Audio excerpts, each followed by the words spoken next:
بسم اللہ الرحمن الرحیم۔ ماہ سیام کا آغاز ہو چکا ہے، تو اس سلسلے میں ماہ سیام یعنی رمضان کی فضیلت کے بارے میں کچھ عرض کروں گا۔ اللہ تعالیٰ نے قرآن حکیم میں فرمایا، یا ایھا الذین آمنوا کتب علیکم الصیام، اے ایمان والو روزے تم پر فرض کیے گئے ہیں۔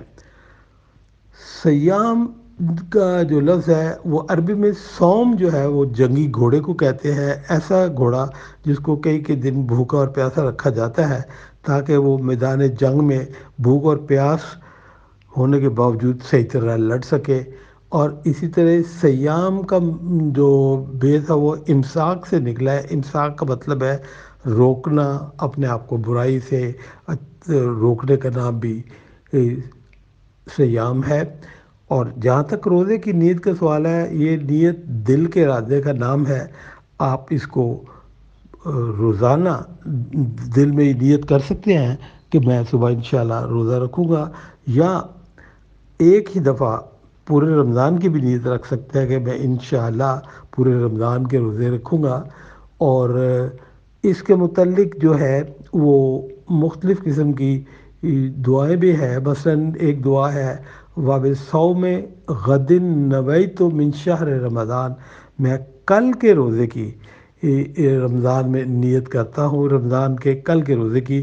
اور دیکھا گیا ہے کہ یہ ایون ٹی وی میں بھی دکھاتے ہیں سحری کے وقت، اور لوگ جو ہے سحری کے وقت رکھتے ہیں، لیکن اگر اس کا ترجمہ دیکھا جائے کہ وَبِصَوْمِ غَدٍ، میں کل کے روزے کی نیت کرتا ہوں۔ حالانکہ صبح کے سحری جب ہوتی ہے تو وہ ہم اس دن کے روزے کی نیت رکھتے ہیں۔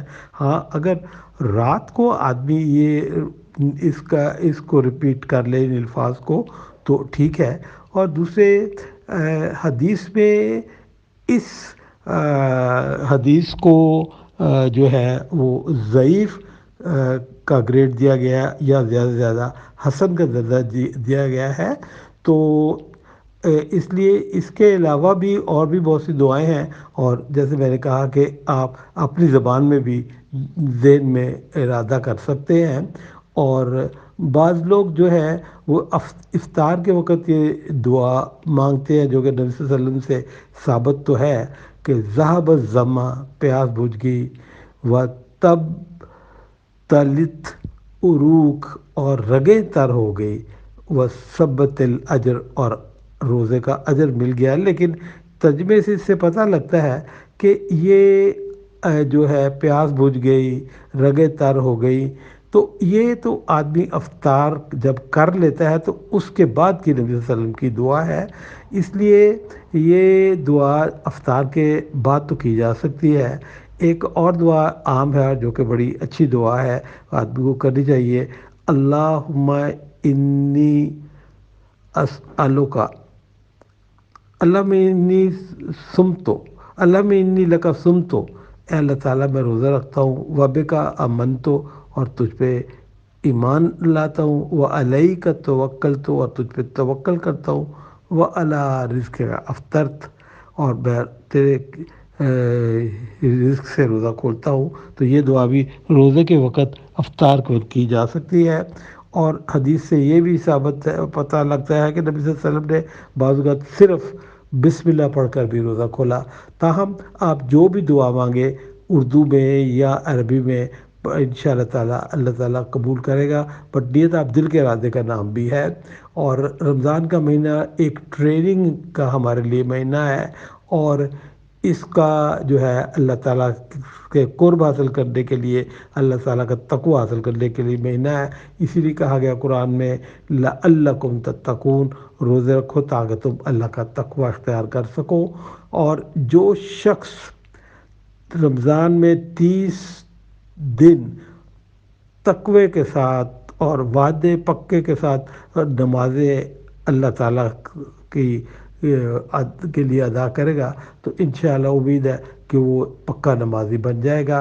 اور رمضان کی یاد رکھے کہ فرض نماز کا رمضان میں 70 گنا ثواب بڑھ جاتا ہے، اور نفلی نماز جو ہے اس کا درجہ جو ہے فرض نماز کے برابر ہو جاتا ہے۔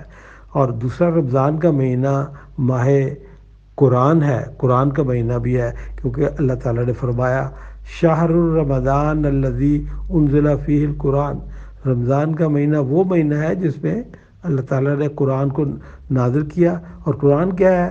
ھدی للناس، انسانوں کے لیے ہدایت ہے، وہ بینات الہدی والفرقان، یہ جو ہے حق اور باطل میں فرق جو ہے وہ ظاہر کرتا ہے۔ تو ہدایت جو ہے ھدی للناس، ہدایت حاصل کرنے کا طریقہ کیا ہے؟ اس کا طریقہ یہ ہے کہ ہم قرآن کو سمجھ کر پڑھیں اور اس پر عمل کریں۔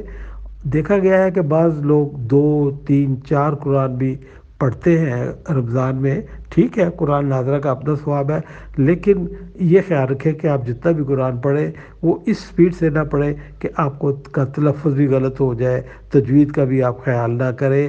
اور سب سے بہتر یہ ہے کہ چاہے آپ ایک قرآن یا آدھا قرآن پڑھیں، لیکن جو پڑھیں اس کا تلفظ صحیح ہو اور آرام آرام سے پڑھیں، کیونکہ بہتر یہی ہے۔ اور کوشش یہ کریں کہ تفسیر بھی اور ترجمہ بھی ضرور پڑھیں، چاہے 5 یا 10 آیات روز کی سمجھ کر ضرور پڑھیں ترجمے قرآن ناظرہ کے ساتھ، کیونکہ اللہ تعالیٰ نے فرمایا کہ رمضان کا مہینہ جو ہے یہ جو ہے ہمارے عمل صالح کا مہینہ ہے، اور اس مہینے میں ہر نیکی کا ثواب کئی گنا زیادہ ہو جاتا ہے۔ اور قرآن کے متعلق تو اللہ تعالیٰ نے خود کہا کہ افلا یتدبرون القرآن، تم قرآن کو پہ تدبر کیوں نہیں کرتے، سوچتے کیوں نہ، ام علی قلوب اقفالها، کیا تمہارے دل پہ قفل پڑا ہوا ہے؟ اگر قفل ہے بھی تو یہ قفل تبھی کھل سکتا ہے جب ہم قرآن کو سمجھ کر پڑھیں گے۔ تو کوشش کریں کہ قرآن کو ترجمے اور سمجھ کر پڑھیں اور صحیح ادائیگی کے ساتھ پڑھیں۔ اور رمضان کا مہینہ توبہ کا مہینہ ہے، اس میں جتنی بھی آپ اللہ تعالیٰ سے توبہ کریں، اللہ تعالیٰ انشاءاللہ تعالیٰ بہت زیادہ محبت کرتا ہے، اپنے لوگوں سے قبول کرے گا۔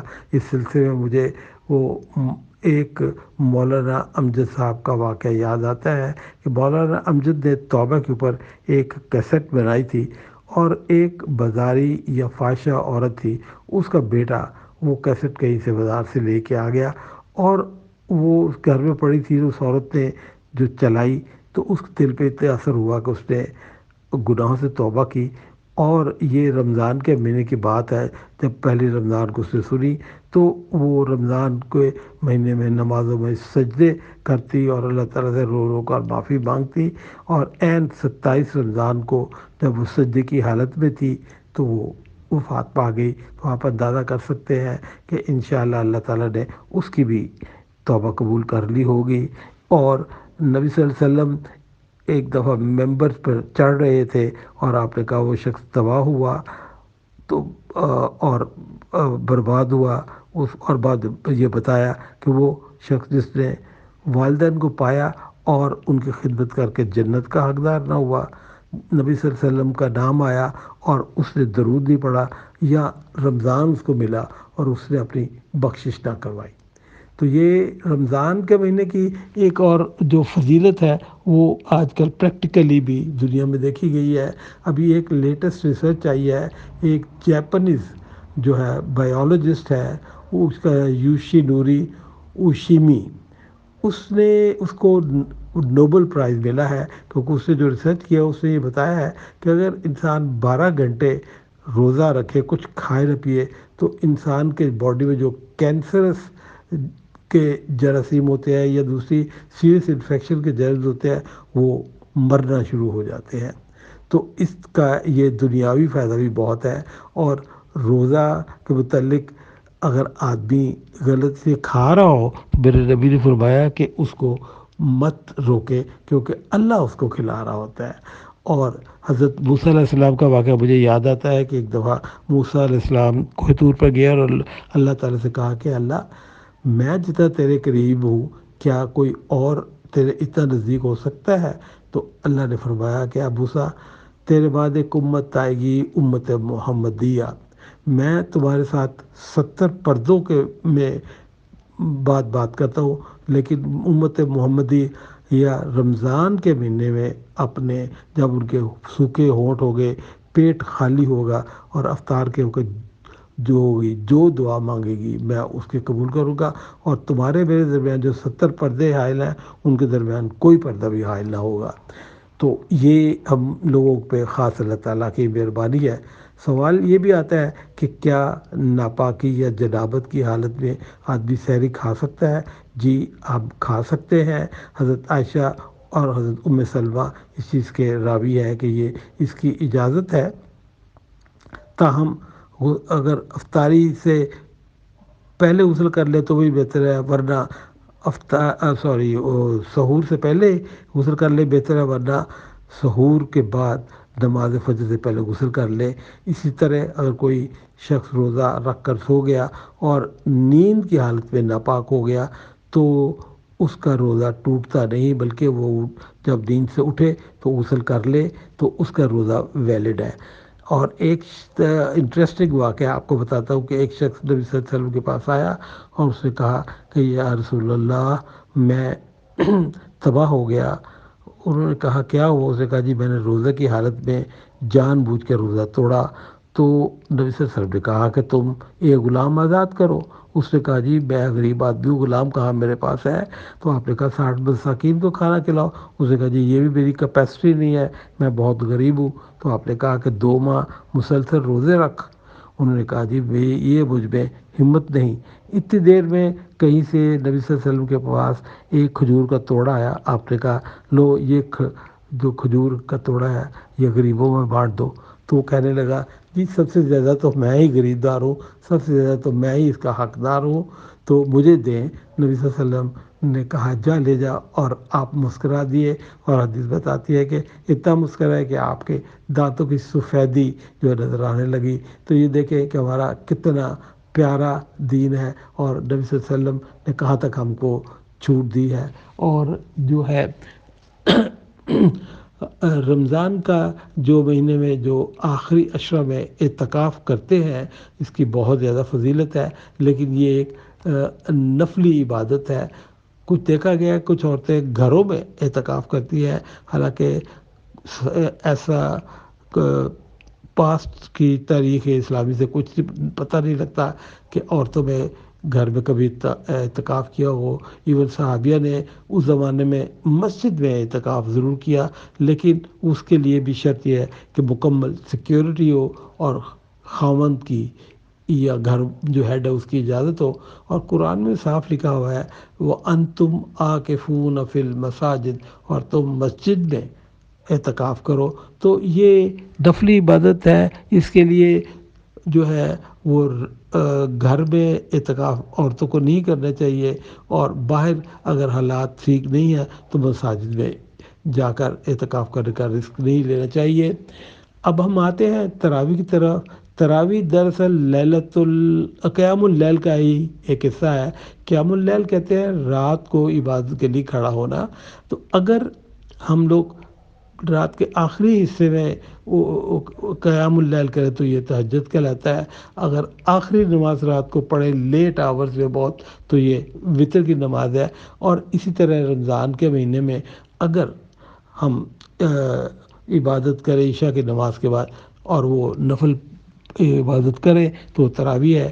اور حضرت عائشہ اس کی راوی ہے کہ نبی صلی اللہ علیہ وسلم نے رمضان یا غیر رمضان میں 8 رکعت جمع 3 رکعت وتر سے زیادہ جو نوافل ادا نہیں کیے تھے۔ لیکن یہ ہے نبی صلی اللہ علیہ وسلم کا جو ہے، آپ جیسے حضرت عائشہ کی حدیث ہے جو کہ مسلم اور بخاری میں اور بہت سی اتھینٹک حدیث کہا گیا ہے اس کو، آئی ہے کہ آپ نے رمضان یا غیر رمضان میں 8 رکعت نماز نفل پلس 2 وتر پڑھے۔ تو ہاں پڑھ سکتے ہیں، جہاں تک 20 کا تعلق ہے چاہے آپ 20 پڑھیں 30 پڑھیں، جتنی بھی پڑھ سکتے ہیں، یہ نفلی عبادت ہے۔ اور امام مالک کے زمانے میں مدینہ میں 40 تک تراویح پڑھی گئی ہیں، اور مکہ اور مکرمہ میں بھی 20 تراویح اس لیے پڑھائی جاتی ہے کہ لوگ عمرہ کر رہے ہوتے ہیں، جس کو جتنا ٹائم ملتا ہے اتنا ہی تراویح پڑھ سکتا ہے۔ تو یہ نفلی عبادت ہے، آپ جب مرضی پڑھیں۔ جہاں تک اس کو مسجد میں پڑھنے کا تعلق ہے، اس کے متعلق نبی صلی اللہ علیہ وسلم نے 2 یا 3 رات جو ہے وہ تراویح لوگوں کو پڑھائی، لیکن اس کے بعد جب آپ مسجد میں نہ آئے، لوگ انتظار کرتے رہے، لیکن آپ نے ان کو آن کے بعد میں بتایا کہ میں نے اس لیے مسجد میں نہیں آیا کہ تم پہ کہیں فرض نہ ہو جائے۔ تو اس سے پتہ لگتا ہے کہ یہ ایک نفلی عبادت ہے، اور نبی صلی اللہ علیہ وسلم نے باقی ساری عمر یہ جو عبادت تھی وہ گھر میں ادا کی۔ اسی طرح خلیفہ ابو بکر نے اپنے دور میں بھی اس کا مساجد میں تراویح کا جو ہے اہتمام نہیں کیا۔ حضرت عمر نے اپنے پہلے 3 سال میں بھی اس کا اہتمام نہیں کرایا تھا، لیکن ایک دفعہ جب آپ مسجد کے پاس سے گزرے تو دیکھا کہ رمضان میں لوگ مختلف ٹکڑیوں میں نمازیں پڑھ رہے ہیں، تو آپ نے کہا کہ کیوں نہ لوگوں کو ایک امام کے نیچے جو اس عبادت کی اجازت دیں اور راغب کریں، کیونکہ اس طرح وہ قرآن بھی سنیں گے اور اپنا قرآن کریکٹ بھی کر لیں گے۔ تو اس طرح حضرت عمر نے اپنی خلافت کے آخری 3 سال میں اس کو یہ کرایا، اور ابی بن کعب جو تھے ان کو کہا کہ وہ امامت کے کرے، اور انہوں نے عبادت کی۔ تو اس سے پتہ لگا کہ یہ ایک نفلی عبادت ہے۔ مسجد میں بھی اگر قرآن سننے کے لیے جانا ہے اور صحیح طرح اس کی ادائیگی ہو رہی ہے تو بہت اچھا ہے۔ لیکن آج کل ہمارے پاکستان میں اکثر مساجد میں جس سپیڈ کے ساتھ، اور جس کو بلٹ سپیڈ کہہ سکتے ہیں، تراویح پڑھائی جاتی ہے کہ 20 ضرور پڑھنی ہے، اور نہ کوئی تلفظ کا پتہ لگتا ہے، نہ ہی پتہ لگتا ہے کہ امام صاحب کیا کہہ رہے ہیں، سوائے افلا تعلمون یا یعلمون تک ہی پتہ لگتا ہے، اور اس کے بعد کئی جگہ تو رکوع سجود کا بھی جو ہے انتہائی تیزی سے کیا جاتا ہے۔ تو اس طرح اس کی جو ہے ٹھیک نہیں ہے۔ باقاعدہ نماز کے متعلق تو قرآن میں بھی اللہ تعالیٰ نے کہا کہ رتل القرآن ترتیلا، نبی کو بھی یہ کہا کہ اے نبی آرام سے تلاوت کی ترتیل کرے۔ آپ دیکھیں کہ مکہ مدینہ میں جو نماز پڑھائی جاتی ہے اس میں جو ان کی تجوید تلاوت بالکل صاف سنی جاتی ہے، لیکن ہماری بعض مساجد میں اتنی سپیڈ سے پڑھائی جاتی ہے کہ آدمی کو سمجھ نہیں آتی کہ امام صاحب کیا کہہ رہے ہیں۔